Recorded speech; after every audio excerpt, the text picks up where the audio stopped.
اعوذ باللہ من الشیطان الرجیم بسم اللہ الرحمن الرحیم۔ السلام علیکم۔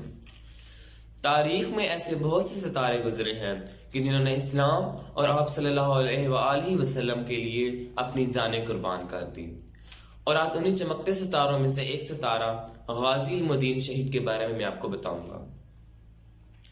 غازی المدین ایک سچا عاشقائے رسول ہونے کا ثبوت دیتے ہوئے ایک ملعون راجپال نامی مصنف، جس نے زمانے کی گستاخانہ کتاب لکھ کر نہ صرف مسلمانوں کی بلکہ آپ صلی اللہ علیہ وآلہ وسلم کی توہین کی، آپ نے اسے واسطے جہنم کیا۔ اس موقع کی وضاحت کے لیے علامہ اقبال نے کیا خوب کہا ہے: اسی گلاں کردے ہی رہ گئے تے ترکانہ دا منڈا بازی لے گیا۔ تمہیں کہتا ہے مردہ کون کہ تم زندوں کے زندہ ہو، تمہاری نیکیاں زندہ، تمہاری خوبیاں باقی۔ آپ کے والد ترکان تھے، ترکان یعنی جو لکڑی کا کاروبار کرتا ہو۔ آپ نے تعلیم محلے کے ہی مدرسے سے حاصل کی۔ کہا جاتا ہے کہ آپ کی پیدائش کے وقت ایک فقیر آپ کے گھر آیا اور اس نے آپ کی والدہ سے یہ کہا کہ آپ بہت خوش نصیب ہیں کہ یہ بچہ آپ کے گھر پیدا ہوا ہے، آپ نہیں جانتے کہ اللہ تعالیٰ ان سے کیا کام لینے جا رہا ہے۔ غازی المدین شہید نے بڑے ہو کر اپنے باپ کے ساتھ ہی ان کا کاروبار میں ہاتھ بٹایا اور وہ بھی لکڑی کا کاروبار کرنے لگے۔ اسی دوران ایک ملعون راجپال مصنف نے زمانے کی گستاخانہ کتاب لکھ کر مسلمانوں کی اور آپ صلی اللہ علیہ وآلہ وسلم کی توہین کی۔ اس کتاب کے چھپتے ہی مسلمانوں کا خون کھول اٹھا اور وہ اس کو مارنا چاہتے تھے۔ اس سلسلے میں انہوں نے کیس بھی دائر کیا اور اس کے نتیجے میں اس کو 6 ماہ کی سزا بھی سنا دی گئی، لیکن ہائی کورٹ سے اس نے اپنی سزا معاف کروا لی۔ جب اس نے اپنی سزا معاف کروا لی تو مسلمانوں کا خون تو بالکل جیسا کھول اٹھا تھا۔ انہوں نے بہت سے احتجاج بھی کیے اور جلسے بھی شروع کر دیے۔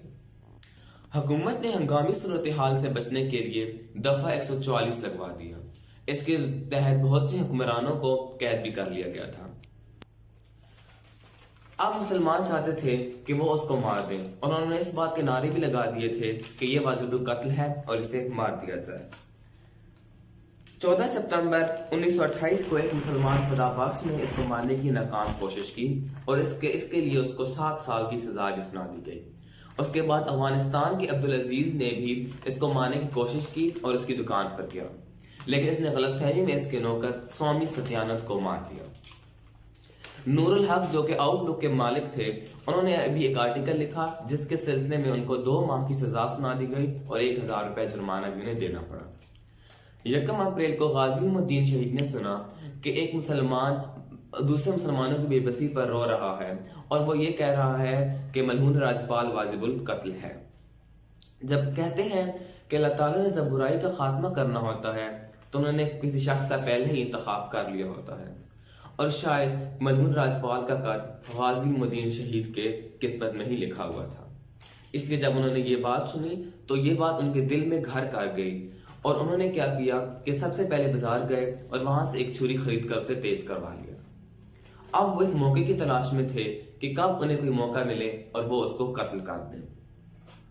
29 اپریل 1929 کو یہ انہیں موقع مل چکا تھا۔ وہ صبح ان کی دکان پر گئے۔ اس وقت اس کے سیکورٹی گارڈ بھی اس کے ساتھ نہیں تھے، چونکہ خاصی صبح کا وقت تھا۔ آپ نے اس کے پاس گئے اور آپ نے اسے مار دینے کی دھمکی دی، جس پر وہ ڈر گیا اور الٹا اس نے آپ کو ہی کہا کہ مجھے معاف کر دو اور میں آپ کو پولیس کے ہاتھوں نہیں پکڑواؤں گا، لیکن آپ نے اس کی ایک نہ سنی اور آپ نے اس کو مار دیا۔ کیس نزدیک ہی تھانہ تھا، وہاں دائر ہوا اور مجسٹریٹ لائس کے پاس کیس کیا۔ اس نے آپ کی صفائی سنے بغیر آپ کو پھانسی کی سزا سنا دی۔ اس کے سلسلے میں قائد اعظم کو بھی بلوا لیا گیا۔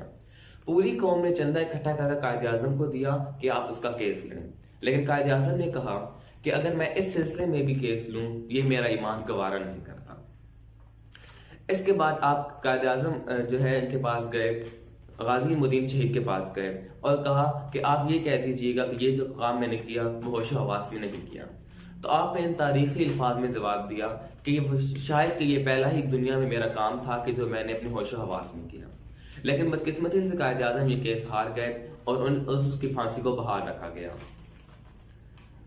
31 اکتوبر 1929 کو انہیں ناعلوم افراد پر لے جا گیا اور وہاں ان کو سزائے موت دے دی گئی، اور اس کے بعد ان کی میت کو بھی نہ دیا گیا۔